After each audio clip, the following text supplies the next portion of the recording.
Hey everyone. Okay, so I did a review like this, but it was non-spoiler review, and I'm just not gonna upload that one because when I said I was gonna see Deadpool and Wolverine a second time in that video, I was like, fuck, maybe I should just delete this video and then wait until I can record a spoiler review. So this is gonna be a spoiler review. I'm not gonna talk a lot about the story of the movie, even though I'm gonna tell you spoilers and characters that appear in it and stuff that happen, so I can get deeper into my thoughts on it. I just don't have much to say about this film, so it's weird. It's weird. You know, I loved Deadpool growing up. Deadpool was one of my favorite comic book characters growing up. I was like, the concept of having this guy who completely flips the fucking boundaries of everything that we know in comic books. He's like, yeah, I know that trope. Yeah, fuck Wolverine. Yeah, I know all this stuff. Stupid fucking Disney and Marvel and comic books and all of this stupid shit thrown together. And I'm just gonna make some chimichangas and fucking kill people. And they've done some great storylines, like Deadpool kills the Marvel Universe. I've seen some of his X-Men appearances, his Deadpool and Wolverine comic books together, and now we have the movie Deadpool and Wolverine. So I rewatched Deadpool 1. Didn't really like it. It's a decent story. It's well structured. It's very simple. It's an origin story by all accounts. And it actually, I'll give credit to that film on one thing. The romance in the movie is pretty damn good. With superhero romances, it's very, very hit or miss. I'd say more misses than hit. But this one hits. Like, I could believe Marina Baccarin, Vanessa, and Wade, Ryan Reynolds, like, together as a couple. It's a very believable couple. And the way they develop their relationship, it's like, it's so over the top. It's kind of like ridiculously sexual, violent, awkward, dark comedy in nature, but they really do feel like a couple. Deadpool 2, in my opinion, though, is a funnier film and has better action, but I think what that film loses is a decent story and a well-structured story. It's kind of a messy story all over the place. They have to fridge the character, and by the time you watch the whole movie, you're just like, oh, this was a fun time. Well, guess what? Cable has a time travel device. What do we do in the end credit scene? And we fix everything that happened. Basically, you watched a movie that required nothing, no stakes. The Deadpool films really do not have stakes, and that's kind of the minimum-esque thing to it, even including this new movie, Deadpool and Wolverine, which, now that the movie's out, I can say, basic premise now is Deadpool wants to matter. His girlfriend Vanessa is pretty much about to leave him, and then, well, actually, she does leave him, because we find this out all in flashbacks and explanation as this movie takes place 5 years after Deadpool 2, I believe is what it's trying to say. He ends up getting asked, hey, we're going to recruit you for the sacred timeline. You get to join the MCU, basically, where all our Avengers are, because, you know, he's a part of Disney now, and Disney let him do an R-rated film, because, yeah, he was like, they require me, I'm going to be your Marvel Jesus. So, basically, he was going to join the sacred timeline, but he finds out that they're going to destroy his timeline at a much quicker rate, because Matthew McFadden's character, Paradox, who works for his timeline of the TVA, is like, yeah, we're going to pretty much wipe your entire timeline off, and that way it goes by quicker and we don't have to worry about you, okay? And he's just like, he goes, because you guys lost an anchor being, the person that is required to be alive in your universe, for your universe to matter. And Logan decided to sacrifice himself in Logan, and we saw him die in the arms of X-23 while he was against the fucking tree. Such a sad scene. And they even make a joke about it, like, oh, it's so emotional and beautiful in the movie. But basically, he's like, I'm gonna go get another Wolverine and pull him in. Well, he pulls the worst Wolverine possible in, one that led down his entire world and his entire timeline and fucked everything up. And Matthew McFadden's like, you think you would let this guy back? I would have accepted nobody, but definitely not this guy. Well, Deadpool tries to fight him again, and then he gets banished to the Void, along with Wolverine, and now they're in the Void, which Cassandra Nova is pretty much in control of everyone in the Void. She basically runs that part, even though not mentioned in Loki, obviously, because this was thought of after, but this is the Void from Loki, because the TVA is involved, and we know what the Void is from that show. Even Elias is there, the giant dragon purple head thing that eats people and feeds on them in the Void, to just get rid of them, kind of. So we get to the Void, and basically, I'm just going to go to the basic plot before even touching on the cameos and stuff, but Wolverine and them go on this kind of road trip journey. They find these group of ragtag people who used to be ex-Fox Universe characters. They have this fight scene with Cassandra Nova, and here's where the story kind of gets confusing. Cassandra Nova's like, yeah, I'll let you go back to your town. Y'all have fun.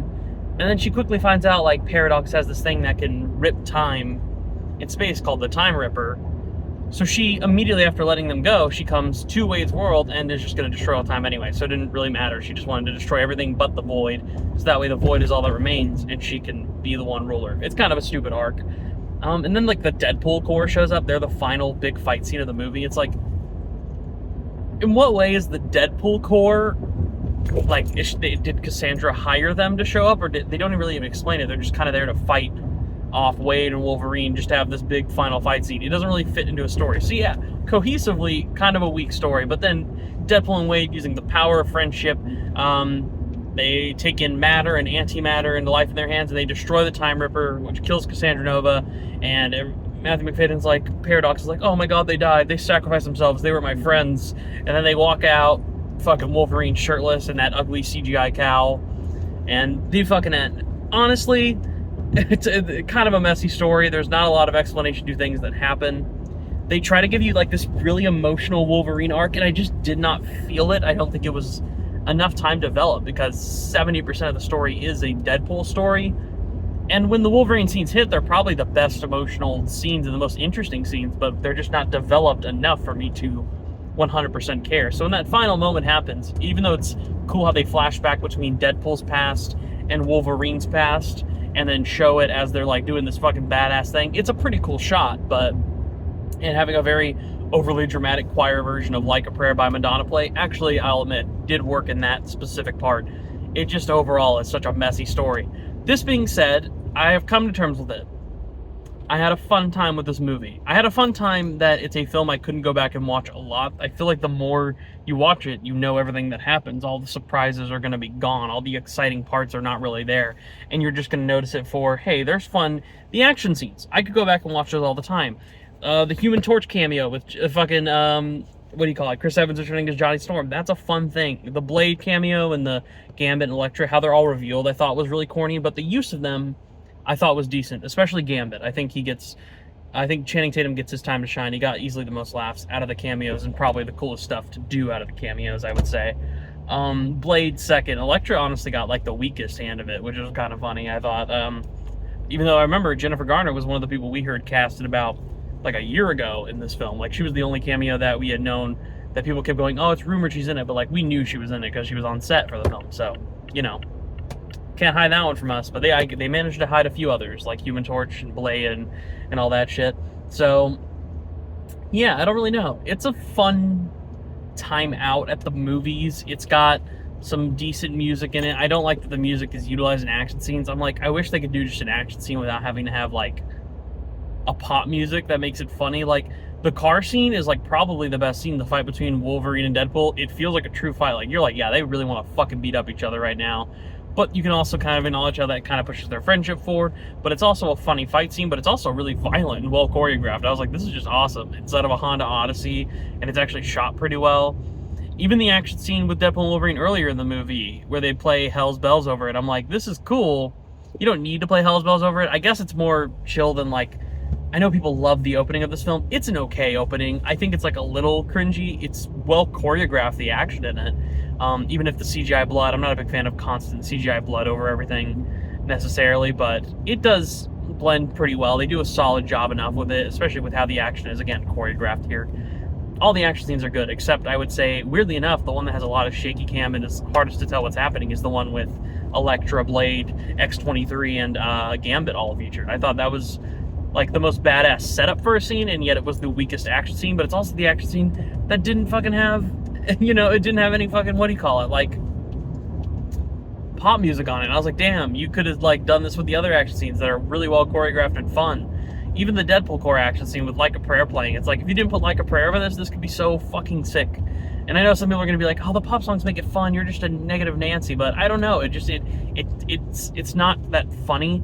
I like the songs that they're playing too, it doesn't always really work with what they're showing. So, for me, yeah, negative on the songs, but the action's great. Some of the humor works. I'll say it lands more than Deadpool 1, which has a lot of dated jokes. I feel jokes in this film will be dated within like a month even. Like, there's some just lines here where I'm like, that's already going to be dated pretty fucking soon, but I guess it's pretty funny for now. There's some solid humor in here. I like a lot of the jokes from Wolverine. I think Gambit got like almost all the laughs out of me. I was like, he's got some pretty funny moments. And some of the action scenes alone just aspire for laughs from the slapstick, violent gags that are in here. A lot of the Deadpool line deliveries don't necessarily land.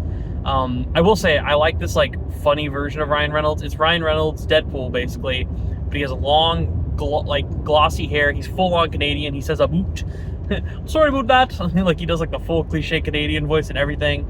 He's got like always smiling. He's called Nice Pool, and he has the dog Pool. Dog Pool and Nice Pool, I'll admit, they were fucking fun. They got laughs out of me. I thought they were charming and cute. What they do with Nice Pool is also kind of a funny gag, even if it kind of rips off another gag involving Human Torch earlier, involving like a murder that probably should not have happened, but fuck it, whatever. It could play for a funny gag. That should also mention the end credit scene where it's like showing Human Torch, and he did actually say all this awful stuff about Cassandra Nova. So Deadpool didn't just make this up to get him killed for no reason. He actually did say all that shit, but Deadpool still could have like just never told her all that stuff and got her killed. Fuck it, it's funny anyway. There's enjoyable moments here. I don't hate this movie. In fact, if I just accept it as a fun watch with a bad story and some good chunk of Deadpool jokes that just don't land, it's not an awful film. I have some friends who think this shit is. I've seen some friends who think this is absolute dog shit. I know people who are like right in the middle on it, and I know people who think this is like a masterpiece. In fact, the audiences are fucking eating this movie up. It has amazing reviews. Any review I've read from most audience members are like 4 to 4.5 out of 5. They love this shit. So, like, you can do you, but I don't want to get judged by my friends who hate it and are like, oh my god, you really loved it. Or I don't want to get judged by people who are like, oh man, you didn't fucking love it? What's wrong with you? Like, I don't want to get judged by either of those people. I think it's a pretty good time. In fact, I don't give a fuck to say it. The more I thought about it, the more I'm just like, I could sit through it again. I wouldn't watch it like a ton of times because, like No Way Home, it's a film that's just going to drop on every occurrence in viewing due to the issues. I'm not even gonna lie. Even though No Way Home has some really good emotional scenes, this might be a better story than No Way Home, because that story is really fucking messy, if I'm being honest. I would give this a 6.5 to a 7 out of 10. I think it's fun. I don't have much to hate on other, like, it's messy and it makes some dumb decisions. That CGI cow at the end, why the fuck do they need that? It's so stupid. Like, there's things in here I really don't like, but I'll admit to saying that I had a fun time watching it. And over time it'll probably decrease, but I don't give a fuck. It's probably like my second favorite Deadpool. I don't know. It's probably my favorite Deadpool, honestly. Because, like, even if it's got a messier story than one, I think it's much funnier. None of jokes in one even landed for me once when I rewatched it. And yeah, that's basically my thoughts on this. So, I don't got much else to say. I guess stay tuned for a review of Trap soon. I cannot wait to check out that film. I'm an M. Night fan. Even if it's bad or good, I will be there. So, next will probably be a review for Trap. I'm hoping to see Kneecap this weekend as well. So, yeah, some movies coming up. But yeah, that's my review for Deadpool and Wolverine. Sorry it's not full-on spoilers, but I just don't know. It's a messy film, and this is a messy review. I don't know what to say. Bye.